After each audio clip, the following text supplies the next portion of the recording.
And good morning! Welcome again to another edition of Bounce Back for Business. Ako po si RJ Ledesma. I am one of the administrator volunteers dito po sa Bounce Back, and I am also the co-founder of Mercato Centrale Philippines. So sa lahat ng mga kasama natin ngayong umaga, maraming salamat. Thank you so much for joining us. We are practically into the fourth run po ng ating ECQ, and hopefully, as you've been here with us during the ECQ, you're also learning a bit more on how to pivot and change your business. I know that ito po yung ating current business reality. We are on lockdown. We're trying to figure out ways to pivot and make our business work. And one of the things na napansin po natin that's been growing so much during this ECQ is actually our use of the Viber communities.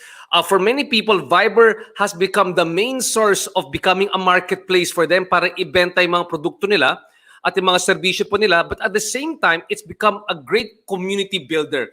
Over this period of time during Viber, we've seen hundreds of communities, what they call hyper-local communities, growing all over Metro Manila and different parts of the country.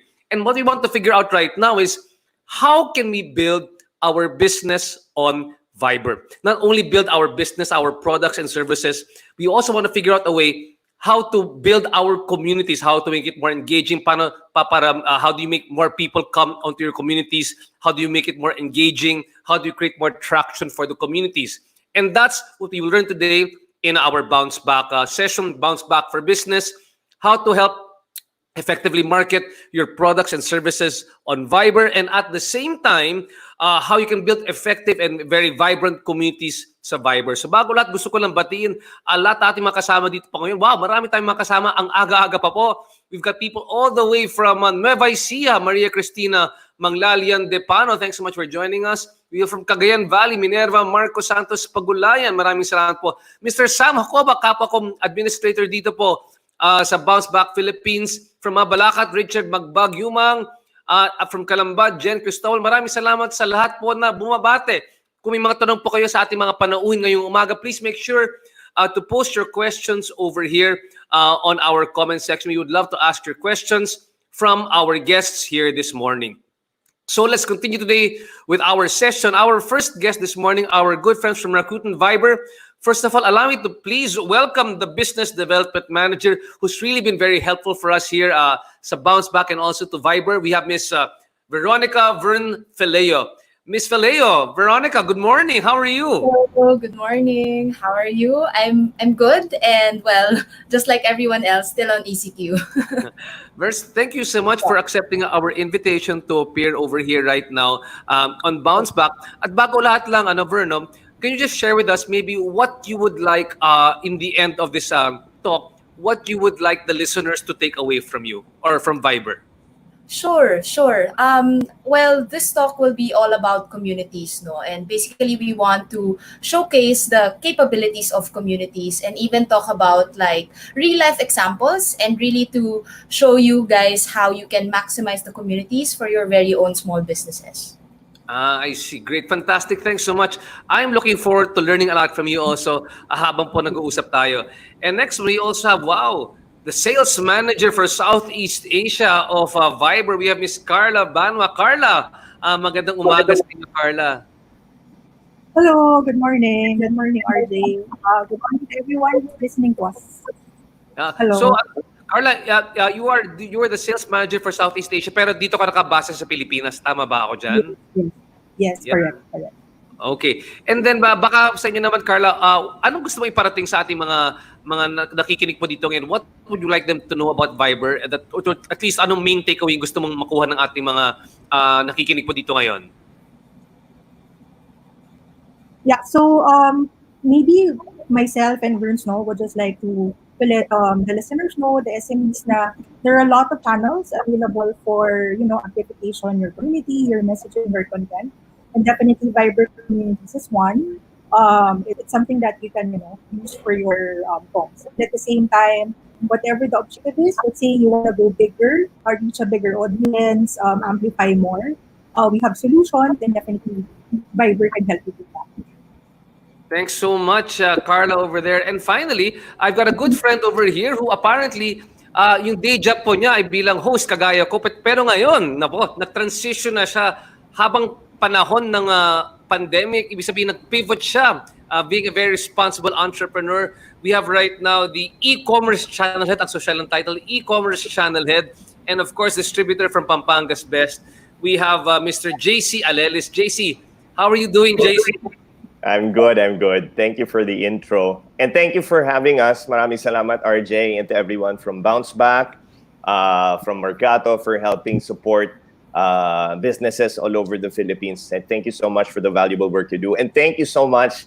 I'm happy to be in the same room, with our friends from Viber.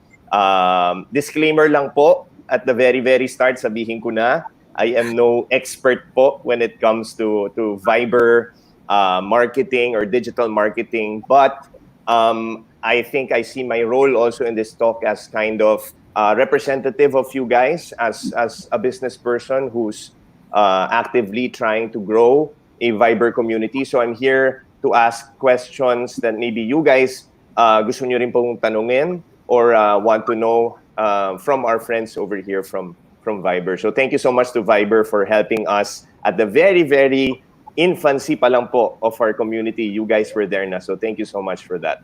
Yeah, thanks so much. So actually si JC po ay nandito ngayon dahil sa kanya naman pinalaki niya yung community ng Pampanga's Best. Actually Viber recommended them to us because they were one of the kumbaga model communities, yung mga Viber communities na lumalaki.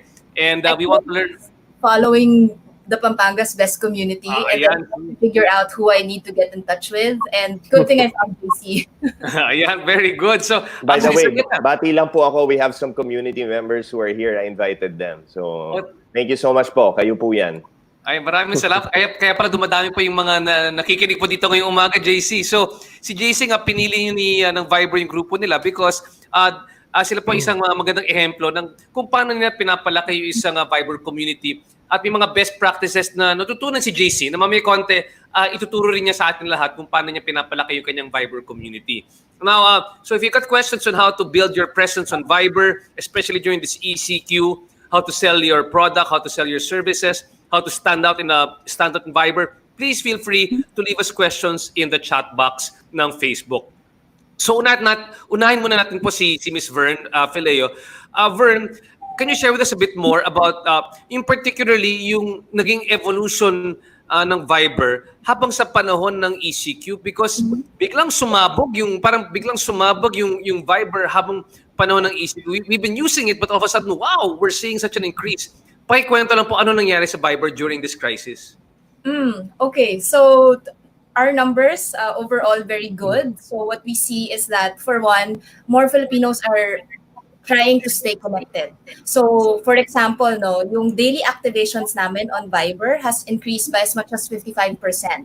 So, more and more people are signing up on Viber, and in fact, more and more people are like sending messages too. So, in terms of yung mga nagsisend ng message on Viber, it increased by 120%. And what we see is that not only are more people on Viber, but more people want to connect with the purpose. And we say that because we actually have more communities right now. So what we see is that communities has actually increased by over 2x. So since the start of ECQ, we have communities that are for like QC residents, we have buy and sell communities, and syempre very popular yung mga food communities natin and so on.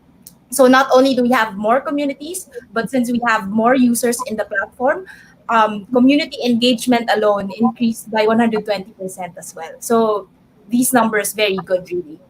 So 120%.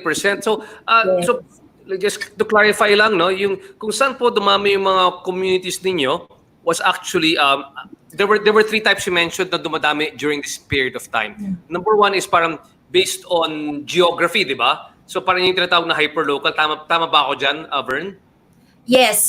So we see communities for like QC residents, Makati residents, and even sometimes yung mga condos. So for example, a particular condo, they have this own community. And what's great is you see people trying to help out each other by providing information like what's open, where to get food, and so on. So the purpose more of these communities is just sort of is it like a marketplace or sort of a community builder? Ano siya? Pang announcement? What happened to these communities that you saw evolving online? Ano mga purposes nila? So initially, no, it's a lot of bayanihan, I suppose. But then at some point, definitely marami tayong mga business owners who would also like to capitalize and really maximize on these communities. So we see a lot of, for example, in the QC community, syempre may magpo-post pa rin ng mga kanilang produkto and really try to find potential buyers within that particular community. Okay. Thanks so much, Vern, for clarifying. So talagang Viber has really evolved so much during this period of time to be sort of like community service, but also a marketplace for people at the same time. Now, I wanted to ask lang kay Karla, who has had experience at nakikita mo rin, hindi lang kung anong nangyayari po dito sa Pilipinas, kundi sa buong Southeast Asia. Ito ba rin yung karanasan ng ibang mga Viber communities dyan rin sa mga ibang bansa, ibang Southeast Asian countries? Yes, yes. Basically, yung for Viber communities outside the Philippines, no, for APAC cluster, it's very much similar to ours.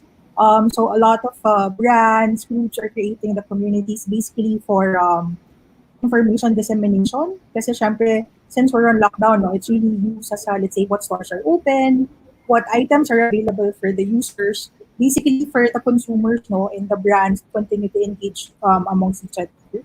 And at the same time, syempre, given its lockdown since I'm coming on the brand side, which I think makaka-relate the SMEs. Syempre, even if it's lockdown, it's a business. You still want to be top of mind and to be continuous being talked about. So I think in communities is actually serving that purpose aside from doing some e-commerce for them. Okay, so nakikita mo ngayon na nag-build up rin hindi lang yung paggamit ng mga personal, hindi lang yung mga, like for us, di ba, may pambayanihan portion, di ba, that's coming out. Yung bayanihan, community building, marketplace, para sa ating mga, just households and maybe people who want to create food. I mean, gusto magbenta ng pagkain ngayon habang sa panahon ng food communities, di ba? Pero you're also seeing a lot of brands, also using Viber more now versus before. Tama ba ako dyan? Yes, yes. And actually it's good to know kasi syempre I've spoken to a lot of brands din. I think there was one brand that I had a talk with. Basically they're using the community kasi though they have an e-commerce platform, the orders, I think the shipment is coming from overseas. And we all know naman diba, it's harder nowadays to ship items into physically one country to another. So I think plus the stores are technically closed. So I think they're using the communities basically to move the price, to move the items, their products from the store to the consumers. So at least gives them an option for the brands na, still to have some revenues. Kasi syempre, I mean, they're very much affected also. Thanks so much, Karla. And now here's one of the beneficiaries ng lahat ng efforts po ng Viber. Ito naman sa'yo naman, JC, no? Tell us a bit more about your own Viber community journey. Yung Viber group ba ninyo ay itinayo ba or na-establish bago pa magka-ECQ? Anong purpose let's say, ng Viber group ng Pampanga's Best bago naka-ECQ? Gusto ko po yung sinabi nyong journey kasi it's really a journey right now. We're probably still at the very very start of that journey. Nagsimula po itong lahat only, at least as far as Pampanga's Best is concerned, nagsimula po ang aming Viber community only during the ECQ. So it actually, we started it maybe on the last week of March. As part of an overall approach to bring our products closer to our customers. So, alam naman po natin, I think logistically, the whole value chain, hirap po because of the ECQ from production, because of manpower na hindi po makapasok, to marketing, to distribution, to retail, lahat po yan apektado. Sa lahat ng negosyo, lahat ng negosyante, apektado po yan as soon as the ECQ hit. Which, we, as entrepreneurs, as business people, we have to pivot.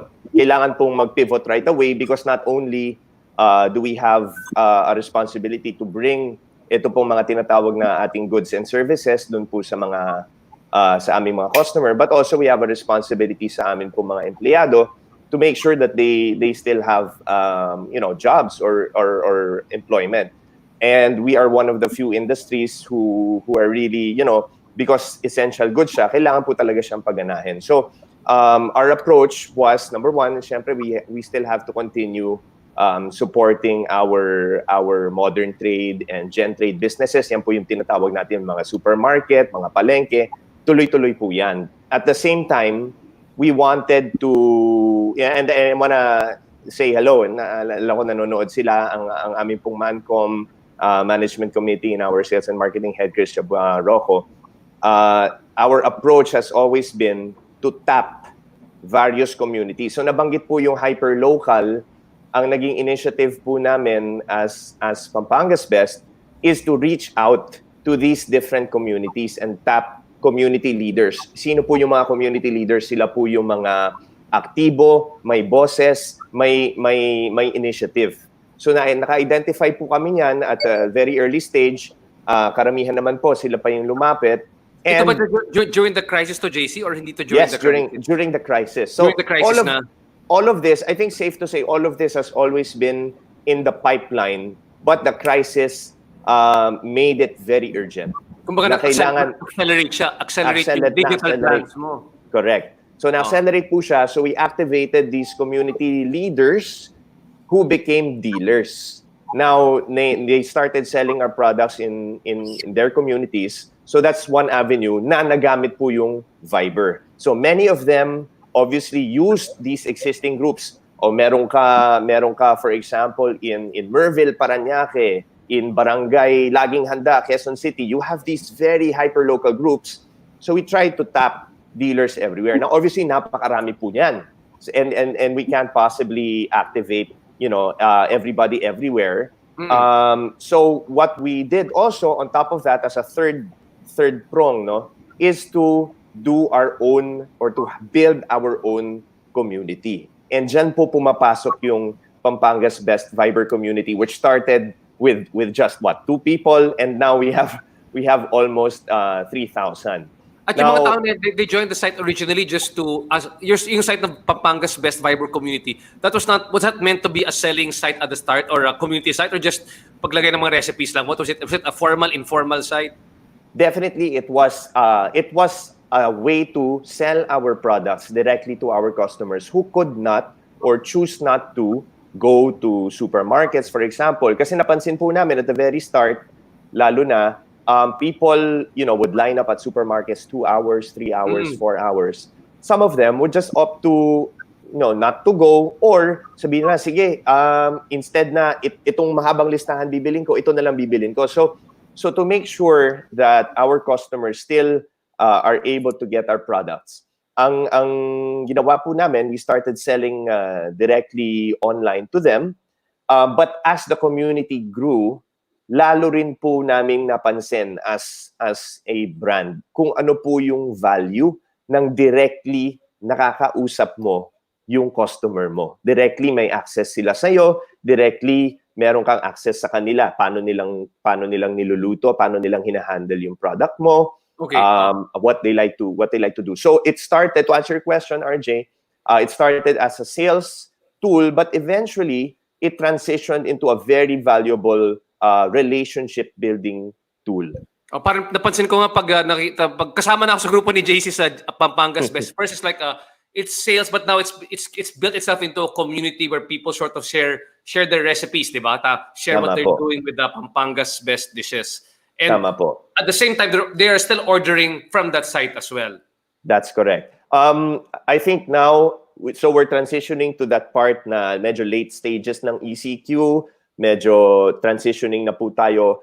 We're seeing our Viber community really as a marketing platform to give our brand a voice and to let people have access to our brand.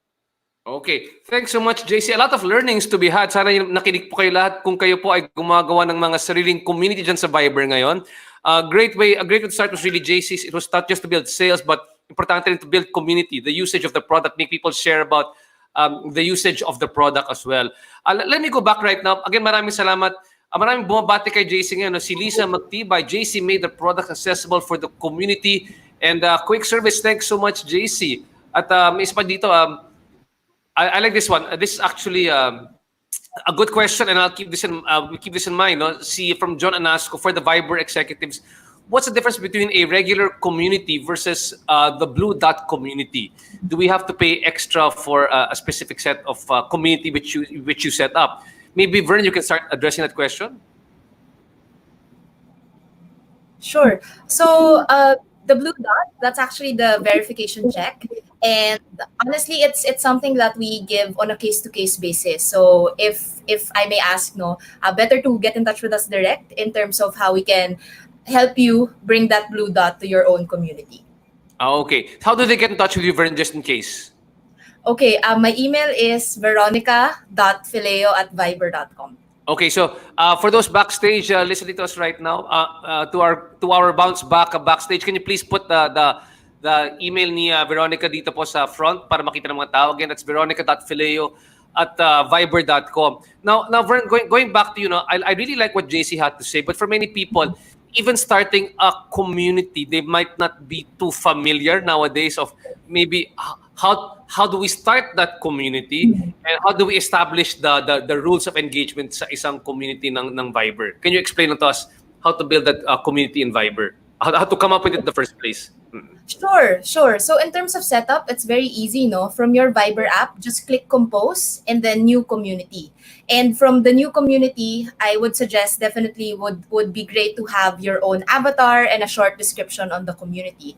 In terms of the setting up the community and really best practices, the first message in the community will always have to be what the community is for, if there are any ground rules or whatnot. We do this kasi let's say the community has been there for a month. If I join today, the first message I see is message number 1. So even though we get community members later on, no, it will be very easy for them to catch up on the previous messages, so to speak. And then one other key thing about communities is that we actually have 2 types. So one is the open community, which is basically a free-for-all, anyone can message. And another is the closed community, wherein it's only the super admins and admins messaging. So what's great here is that you can readily shift from an open community to a closed one and back again and back again. So for example, maybe JC can talk about this a bit more, but when I was stalking Pampanga's Best way back, when they started the community, it was an open community. And then people were just, tagging him for orders and stuff like that. So I actually recommended that, they close the community at certain times and actually open it for, let's say, a limited people. Like they actually appointed admins who are also their customers. So there. Okay. Yeah, question lang kasi nakikita ko ngayon online, 'di ba? May super admin, may admin, may ano. How more or less can you explain anong role ng bawat isa? And also, why is it important to, let's say for example, who should you usually give sa best practices ninyo? Who should be the super admin, who should be admin, who should just be a group member? Kasi bakit mga nako-confuse pa sila kung paano ginagawa yung mga yan eh. Yeah. Okay. So, well, basically, yung super admin, usually siya yung nag-create ng community. And as the super admin, you can appoint other admins. For admins naman, the main role is 1, they can either send messages even though the community is closed. Or 2, they can actually delete messages from other users and ban, let's say, yung mga nagba-violate ng terms natin, ban certain users who would send, messages we don't like, so to speak. And of course, it's very important to, I guess, be selective in terms of who you appoint as admins. So, for example, definitely it would be great if they themselves are fans of the product. So, this is something that is very relatable, I think, again, to Pampanga's Best because it's nice because before, when the community was open, organically, there were these fans who were sharing how they cook the tocino or whatnot. And eventually, these are the ones who are shaped to become that admin and sharing their own personal stories about the product. And since it comes from a regular consumer as well, it's very relatable. Okay. So, it's actually, kasi for me, I'm a kind of guy na parang I was a corporate guy, no? So it's okay to have your clients be your admins also. Parang ganyan yung iniisip ko. Is that a safe thing to do? Yes. So for branded communities, definitely we'll have the marketing manager as like a super admin, some social media managers as admins. And basically, no, in a community, you can have as much as 1 billion users. So unlike the other messaging platforms na meron tayong certain caps, like for example, in a certain messaging group, you can only have 100,000 members. In a Viber community, you can have as much as 1 billion. And what's great Wow. is you can have as much as 250 super admins and admins managing the conversation. So, Okay. so yon. And with admins naman, no, you can actually it's a privilege you grant. So, for example, for the smaller businesses, what we would recommend is really to try to establish what your community is for. Because at some point, the members of the community will get it and they'll start to think that becoming an admin is actually a privilege and it's something that they really observe. So, kumbaga, at some point, they themselves will be flagging the admins to delete messages. That has happened in some of our open communities. Okay, I see now. Well, thanks so much. At least ngayon, medyo people know the first thing that you do. So again, for all those na nakikinig po dito ngayon, ng mga business people or people wanting to set up communities, yan po. In-explain na po ni Vern how it starts off. Just Vern, one more time for people who are listening, if you're gonna set up a community right now, first step is to go to the compose. Go to compose and then new community, and then just be ready with a photo so you can set your avatar, and of course include a short description of what the community is for in the about section. Oh, yeah, thanks so much, Vern. Now, going now to Karla, I have a very interesting question. Now, Karla, we know that when you go to and feel free to add also, Mamia, Vern and JC, when I ask this question to Karla. Now, Karla, we know that when people look at it's becoming a main line, right? Kumbaga main feature ngayon yung ng Viber communities is really having your products pop out, at least stand out when it comes to the different communities. What have you seen as being kind of like the best practices to make sure your products stand out over there? Products and services stand out, let's say, in a community. And also, if you don't do it in a community, let's say it's a sponsored one, how do you make sure you continue to stand out, that you don't, parang people can just easily scroll away from you, right? How do you make sure that you stand out over there? Well, of course, syempre, once you're ready, once the brand is ready to go, let's say, next step or move further. Kasi syempre, normally when you create a community, right, you start, let's say, with the super admins, inviting maybe their families or people in their same organization, no? So siguro later on, maybe after some time, if you have seen na you're ready to go big or let's say open up, not just to a select type of audience, then normally you can do advertising of these communities or let's say boosting your community. Ito yung mga nakikita nyo right now. A lot of brands are doing it wherein they're actually promoting, boosting their communities and on Viber through ads. So I think yung best practices, no, number one, what we do offer right now is basically all our formats. We're kind of flexible in terms of packages rates in the sense na the packages actually includes all formats already. It's not a per format deal. So in a way, it gives the brand presence in all parts of Viber. Just to give you an example, let's say maybe, for example, this Viber user kasi is more into messaging over calling. So you have chat screen ad for you, which is on the main feed of users Viber. If the user is really mostly on calls, using Viber generally most of calling their contacts, their friends, so you have post call. So I think given that flexibility, it in a way it will give you different avenues or different touch points for the user from your brand. So that's one. And second, what we have noticed also, no, especially lalo na yung very successful brands, it's really good to go heavy on the launch. Let's say, for example, first 2 weeks, we amplify more. Kasi syempre, that's launch. We want to let more people know about it. Then later on, we go, we're pacing normally equally na. So that's also another, I think, best practice we can share. And lastly, for advertising, kasi for Viber, we also do city targeting. So let's say, for example, maybe your product is highly skewed on a particular city, kunwari Makati, Metro Manila. So we have that functions for you. Now we can skew actually your advertising into the city na want to concentrate on, maybe kasi given that you have a bigger presence there. or it's something that you want to grow. So those are things that we can extend for the brand. And syempre for the SMEs, we Yeah, understand naman yung na question ko, SME is importante sa amin ngayon. Ah. yeah, so different in scale, right? So I mean, not all companies are at the same. Plus, syempre, we're at the pandemic now. So we offer we have actually us on our end. We have crafted special offerings, especially in extending duration of campaigns. Kasi syempre, we want to help also the SMEs make their communities work for them. Okay, and then let's say within communities, do you also have a recommendation, Karla, how to make your product stand out within a specific community without, let's say, organically muna? Do you have any tips that you've also learned if you're marketing a specific product?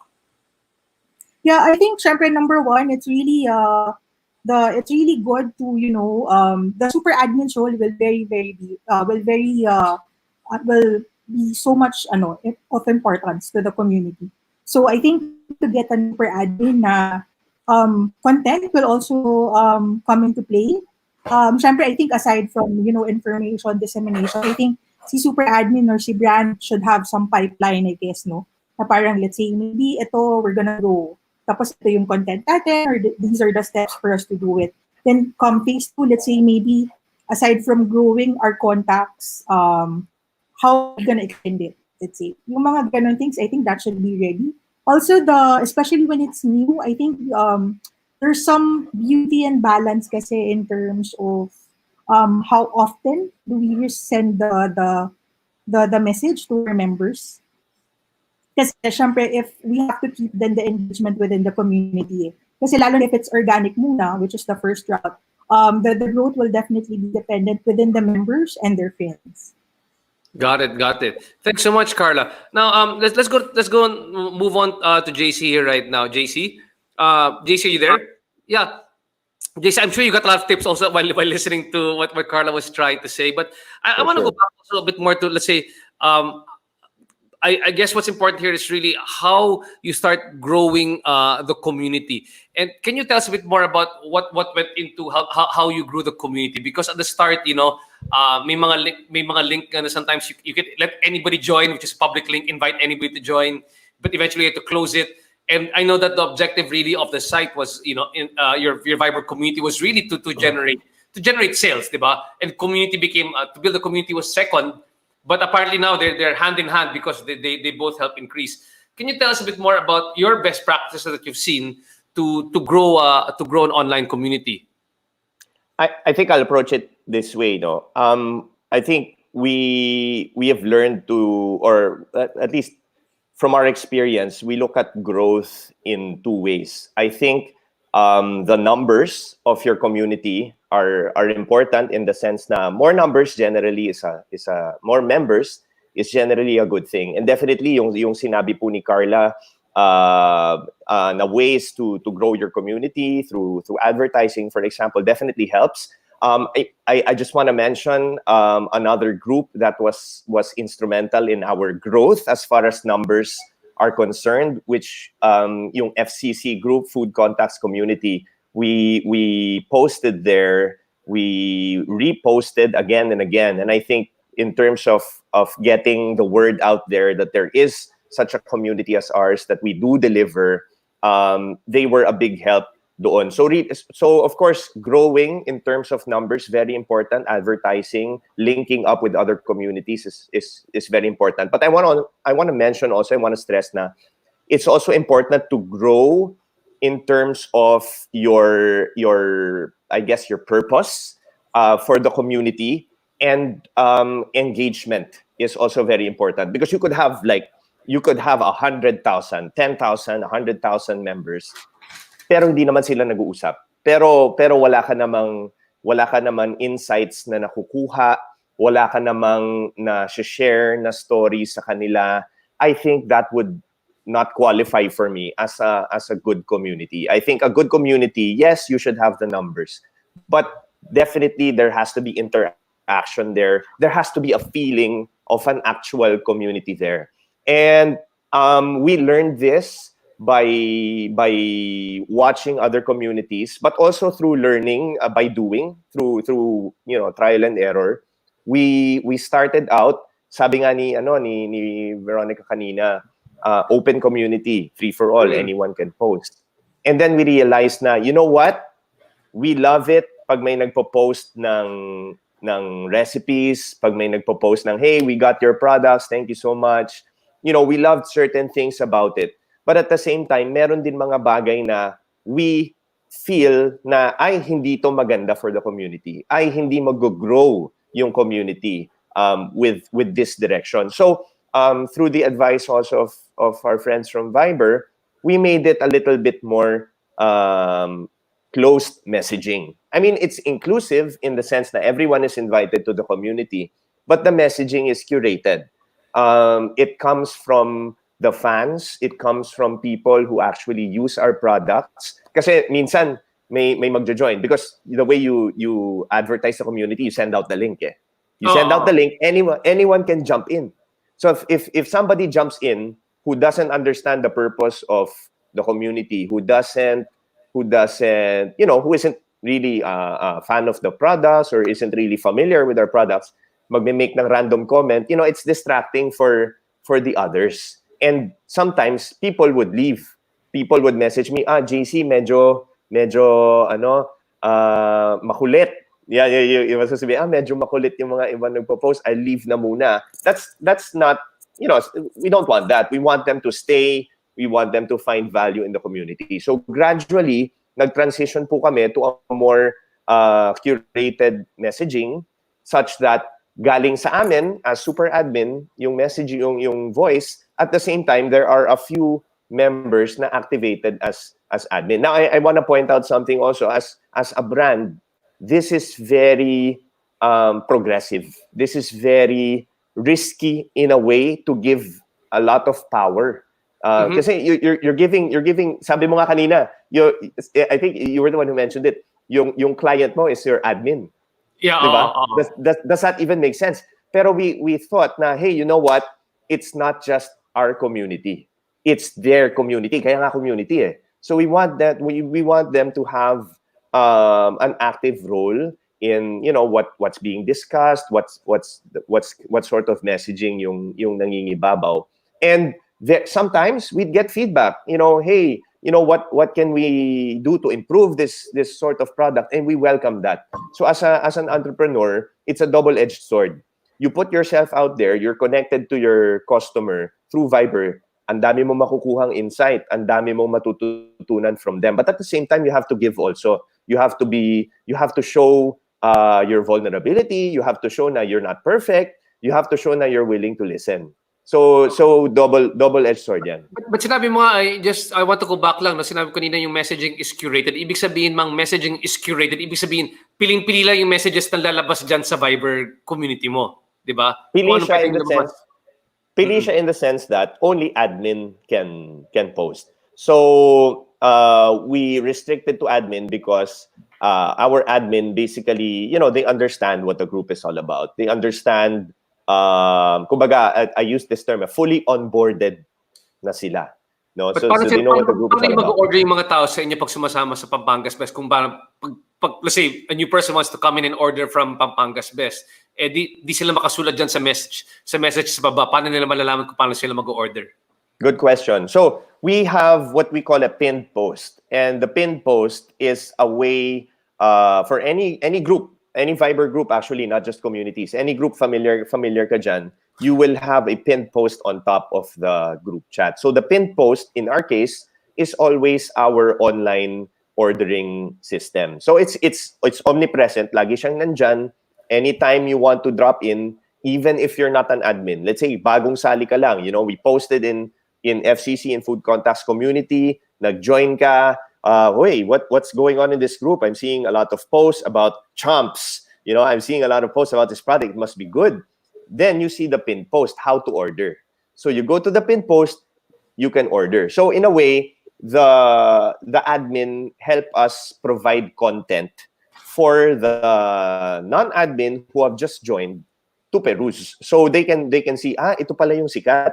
Ito pala yung masarap. Yung mahilig i-order ng mga tao. So even if you're not able to post, you're able to interact with the group chat, looking at previous posts, looking at all of the messages. So it's parang levels of experience siya. As a member, marami ka na makukuha. It's just that admin have the ability to post. I see. Thanks so much, JC. That's a great clarification sa maraming na pumapasok dito ngayon. Again, we're talking about how to create successful Viber communities and how to make your product stand out in Viber. Kung may mga tanong kayo para sa ating mga bisita po ngayon dito, today we've got Vern Feleo and Karla Banua from Viber, and of course JC Alelis, one of the very successful Viber communities and the guy behind Pampanga's Best.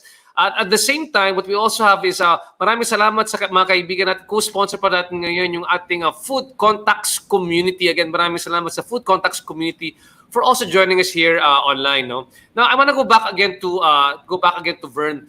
Vern, you've seen all the different communities. You've been stalking all of them during this whole period of time. So, alam mo kung anong okay, anong hindi okay. Nakikita mo rin sa mga data mo at mga analytics mo kung ano yung okay. But can you tell us, number one, a couple of things, people listening right now who want to better market, number one, their products on a Viber community, and number two, market their communities. Maybe you can share with us a few tips on that one. Number one, marketing a specific product or a service on a community, and number two is a community as a whole. How do we get more people to join?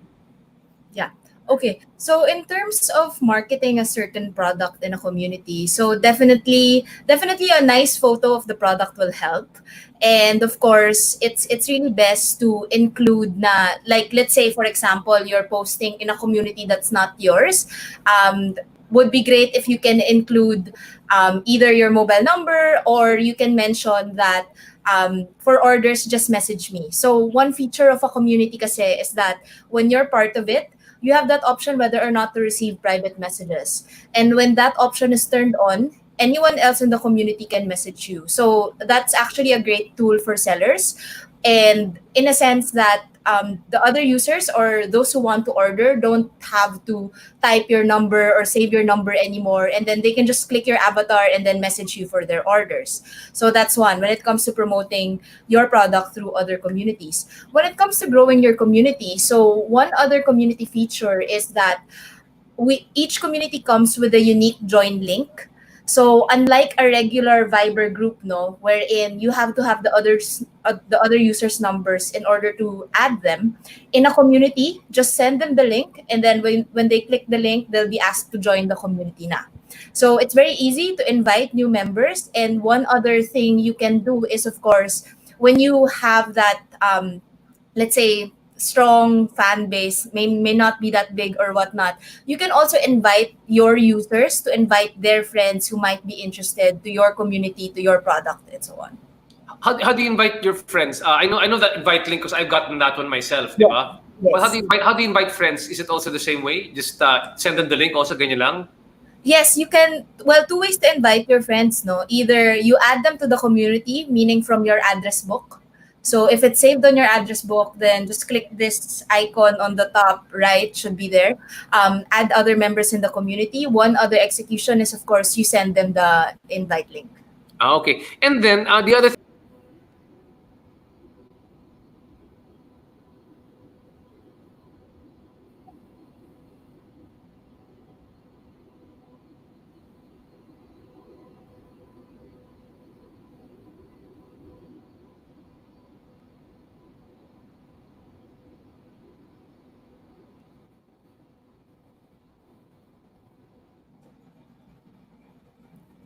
Hello. Hi guys. So Hi. yeah. Yeah. I wanna thank you also for I'm still learning So marami po akong natututunan listening to you guys.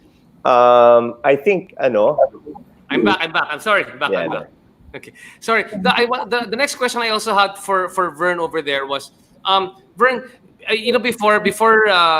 before the ECQ, parang how people will be posting at specific times in Viber to make their products known within a community. How do you do that right now when in ECQ? May mga best practices how often you should post? Kasi baka ibang tao turn off na kasi ang daming best nila, ang daming na-flood ng messages. How can a community control the flooding of messages?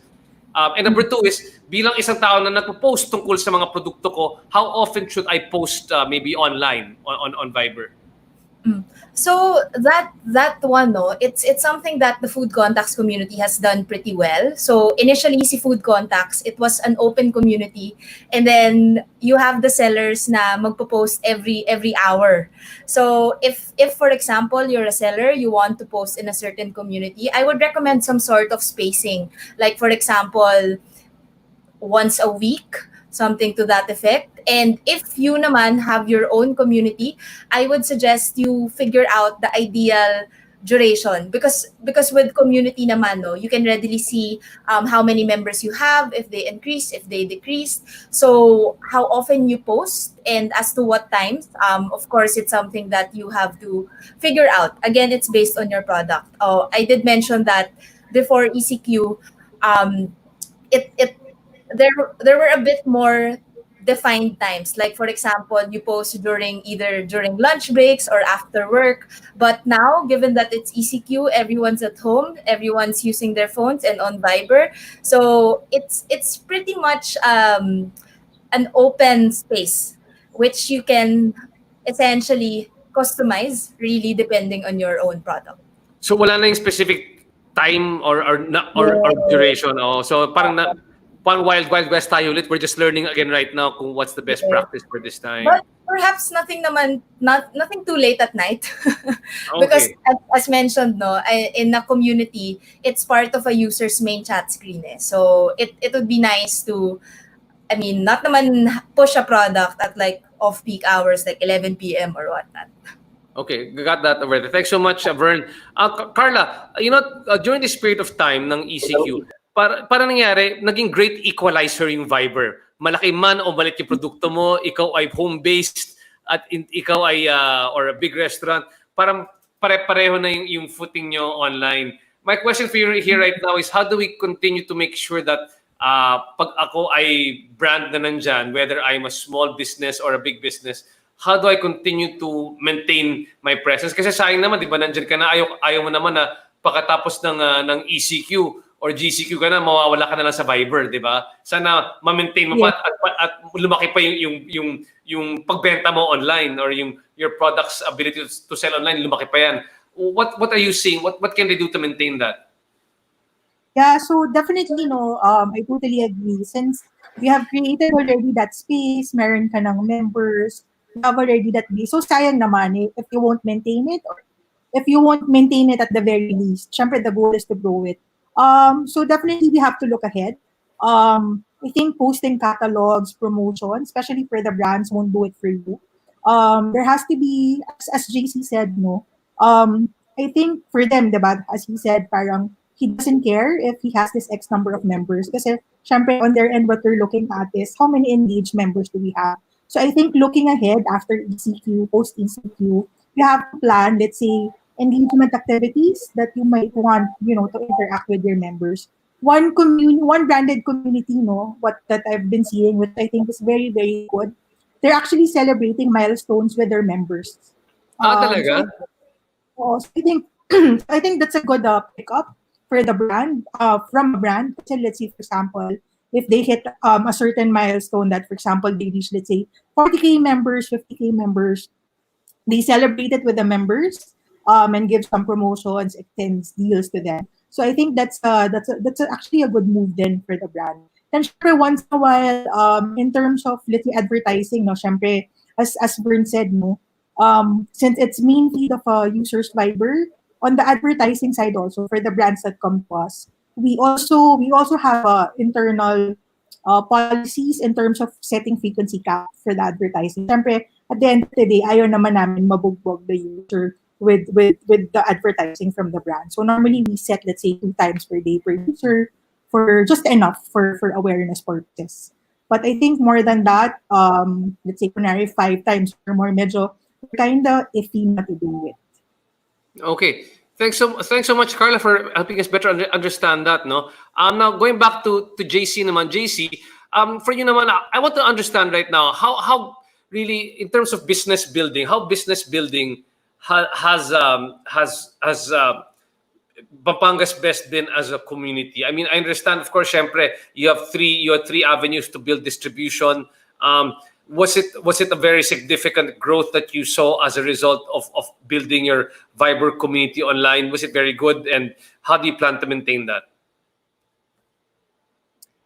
Building our online channel, as I said before, was always there as a goal. It was always in the pipeline, but because of the lockdowns of the ECQ, it became more urgent. We had to set it up immediately. Definitely, we want to continue doing it because in terms of the whole big picture Pampanga's business, definitely Pampanga's best business, we really see we see the potential of it being a continuing contributor.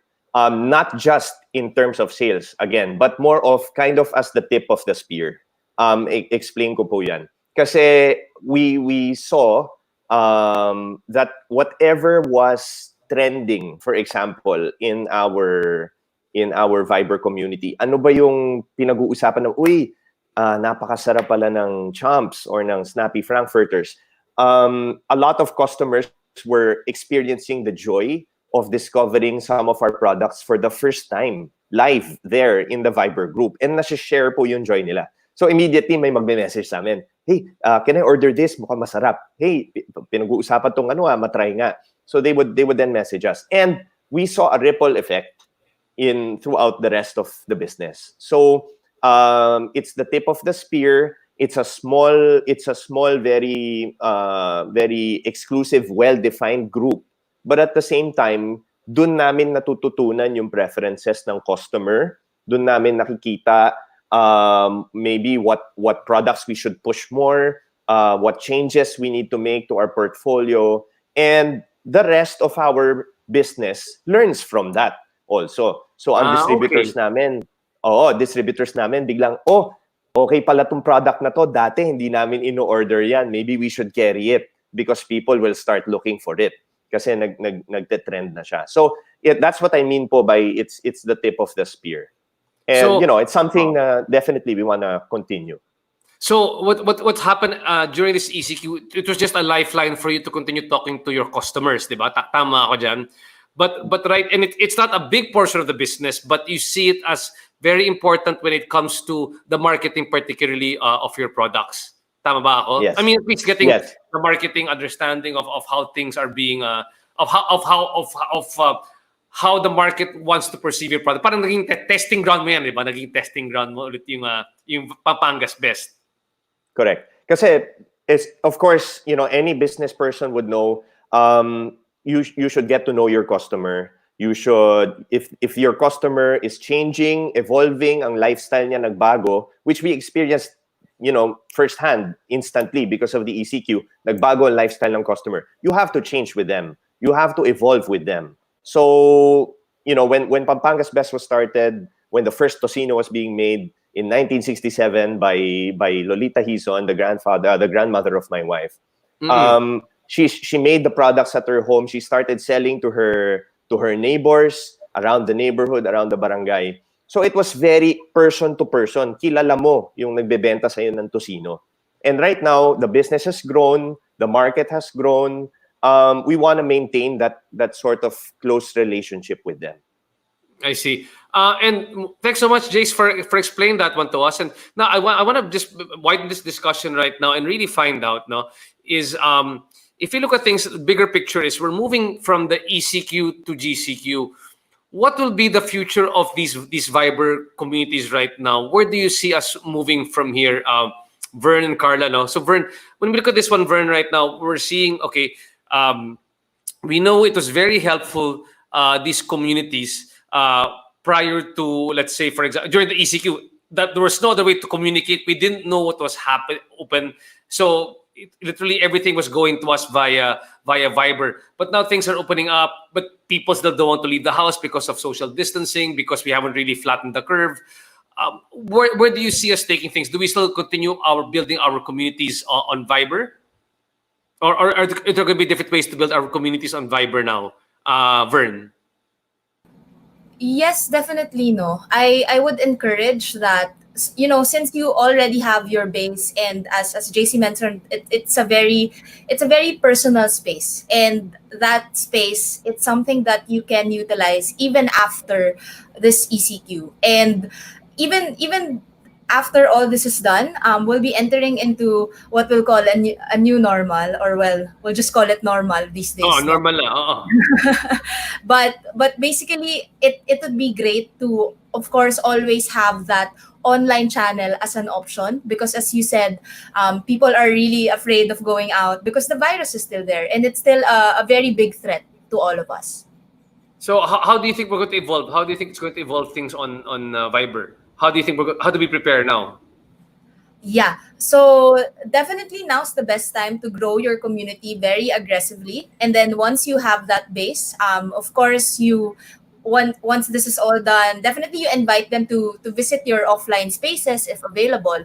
But if not, it's really best to keep the conversation going. And as mentioned, it would be great to still have that online facility of ordering, just so they have that option, and they understand that you care for them, in a sense that they don't need to go out to get your products or services. That's right. And I just want to mention right now this point, no, that Vern has been very helpful for me as well because of my conversations with her.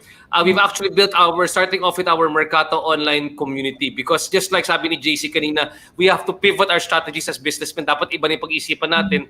Noon, meron akong tindahan, physical store para sa aking mga small vendors. Ngayon, ginawa ko na online.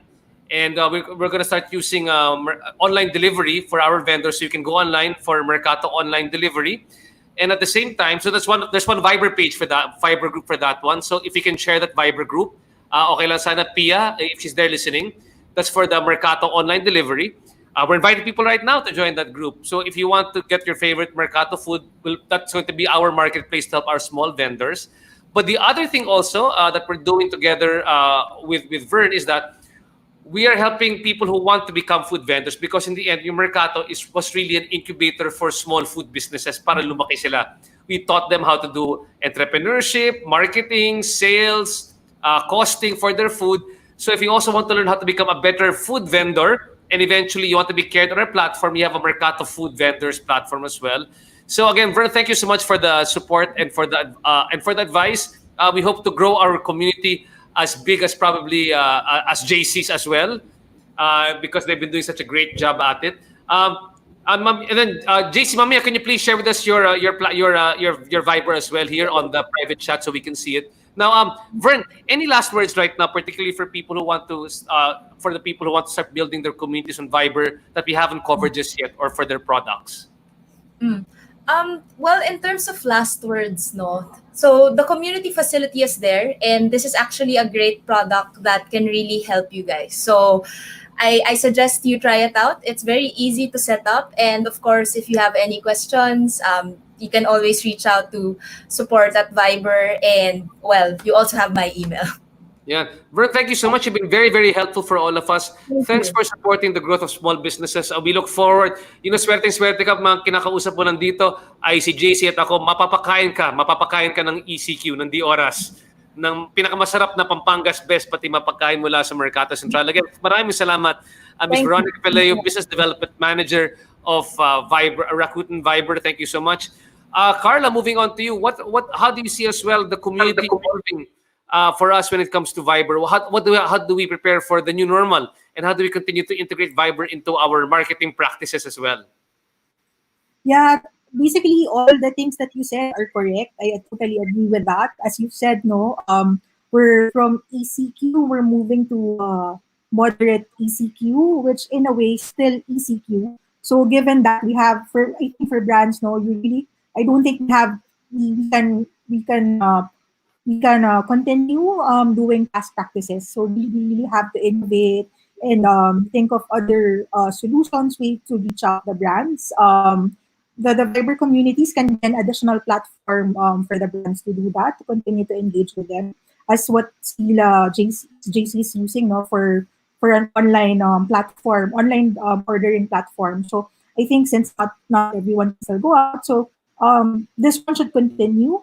And at the same time, maintain it. Because, I mean, once we have proceeded, it's still a win-win for the brand.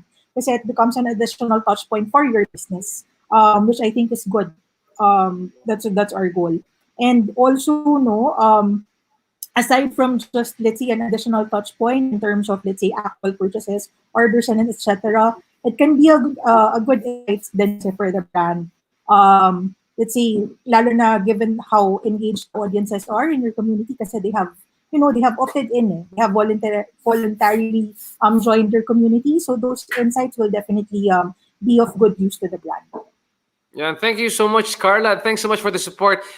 Karla, if they want to get in touch with you for possible rates for Viber, especially mga rates ng ating mga MSME rates, where can they get in touch with you? If you can share your email address, please. Sure. My email, very simple. It's just karla@viber.com. My Karla is with a K.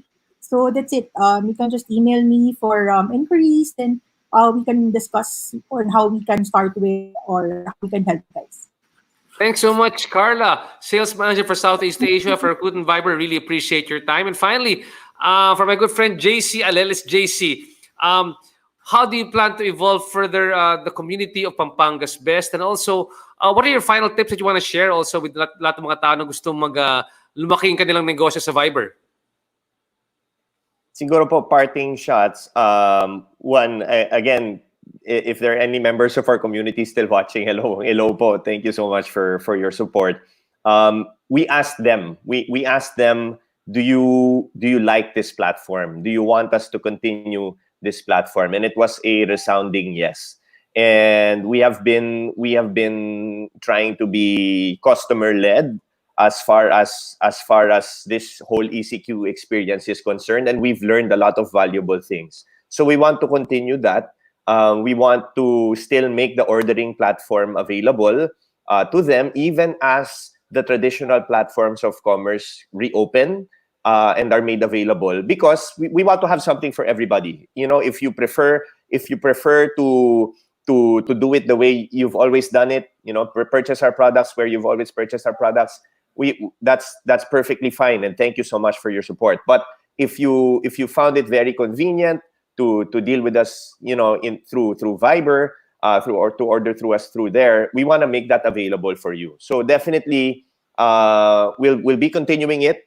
What changes we want to make? We want it to be more, to keep making it more active, more alive. We want to have promos, exclusive for our Viber community to encourage them to be a part of it. We want to reward people for sharing their ulam, things that they've done for us, for sharing their recipes. We want to make it something that they want to be a part of, because as long as they want to be part of it, we want to continue it. And as far as last advice for other entrepreneurs out there, I think it's in spite of the pandemic, maganda pong maging negosyante ngayon. It is a good time to be a small business owner and entrepreneur, because as you said, RJ, the big businesses kahit papano naging on even footing. So in 1967, when Lolita Hison started selling tocino, it's very much the same situation now. Hindi po ako magugulat kung 50 years from now, may mga big business po na nagsimula ngayon during the pandemic and during selling their products on Viber. Hindi po ako magugulat, because here's where you see the entrepreneurial spirit of people. Here's where you see their diskarte. Here's where you see how they are able to grow their customer base, a loyal customer base. Dito po maglalabasan lahat. Yeah, maraming salamat, Jay. Truly inspirational. Maraming salamat. Good luck. God bless the growth of Pampanga's Best. Again, thank you so much to our good friends from Viber for teaching us. Hopefully, marami kayong natutunan on how to grow your own Viber community and how to make sure your products and services stand out in Viber. Again, maraming salamat, Ms. Veronica Feleo of Rakuten Viber. Maraming salamat, Ms. Karla Banua, Sales Manager of Southeast Asia for Rakuten Viber. And maraming salamat rin, of course, JC Alelis, e-commerce channel head of Pampanga's Best. Guys, thanks so much. We're close. We're nearing the end of ECQ, but continue to stay safe, stay home, and stay well. Again, guys, maraming salamat. Have a great lunch. Thank you so much. God bless. Thank you. Thank you. Thank you. Bye.